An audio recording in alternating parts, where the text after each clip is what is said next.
পৃথিৱীৰ আটাইতকৈ ধুনীয়া ইমোশ্যনটোৱে মিউজিক।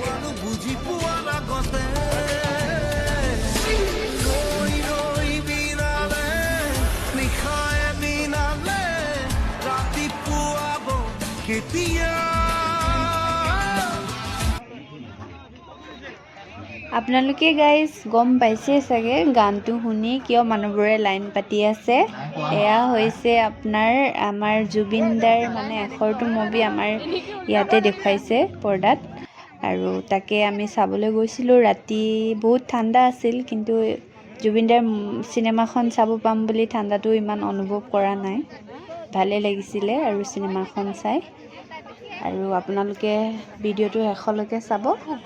আৰু গাইজ মানুহ বহুত ঠেলা হেঁচা দেই, চাই থাকক ভিডিঅ'টো শেষলৈকে, তেতিয়া দেখিব কিমান যে ঠেলা হেঁচা কৰিছে মানুহবোৰে। আৰু আমি 1.5 ঘণ্টা মানে থিয় হৈ থাকিলোঁ তাতে লাইনত, আৰু কঁকাল চকাল চব বিষালেও আমি ইমান ফিল কৰা নাই। আৰু জুবিন দাৰ চিনেমাখন চাবলৈ এক্সাইটেড হৈ আছিলোঁ, আৰু চাবও পালোঁ, ভাল লাগিল। আৰু আপোনালোকে ভিডিঅ'টো বাৰু চাই থাকক। আৰু আমি 1.5 ঘণ্টা মানে থিয় হৈ থাকিলোঁ তাতে লাইনত, আৰু কঁকাল চকাল চব বিষালেও আমি ইমান ফিল কৰা নাই। আৰু জুবিন দাৰ চিনেমাখন চাবলৈ এক্সাইটেড হৈ আছিলোঁ, আৰু চাবও পালোঁ, ভাল লাগিল। আৰু আপোনালোকে ভিডিঅ'টো বাৰু চাই থাকক। মানুহ কিন্তু বহুত আছিলে, মানুহ চব বহুত মানুহ। আৰু প্ৰথমবাৰৰ কাৰণে ইয়াতে আমি অসমীয়া চিনেমা পৰ্দাত চালোঁ, ভালে লাগিলে। বেছি আগত হৈ যাব নেকি মনে এইটো আমাৰ সবৰ কাৰণে ঠিক হ'ব না। দে বচোন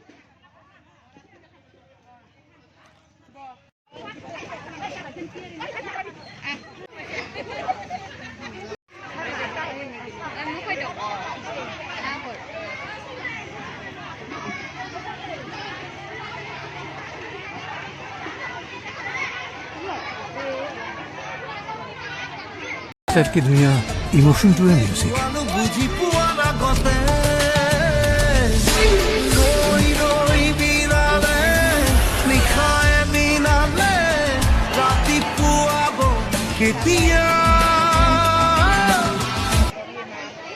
ইউটিউবত দিম মনে।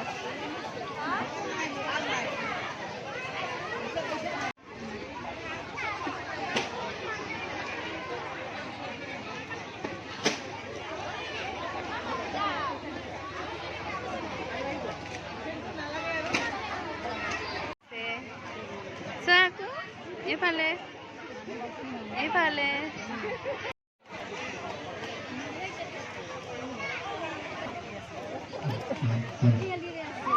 আৰু গাইজ আমাৰ অৱশেষত এনেকুৱা অৱস্থা হ'ল, বেছি ৰাতিও হ'ল, 11টা বাজি গ'ল, আৰু ৰাস্তা ক'ত কি একো ধৰিবই পৰা নাই।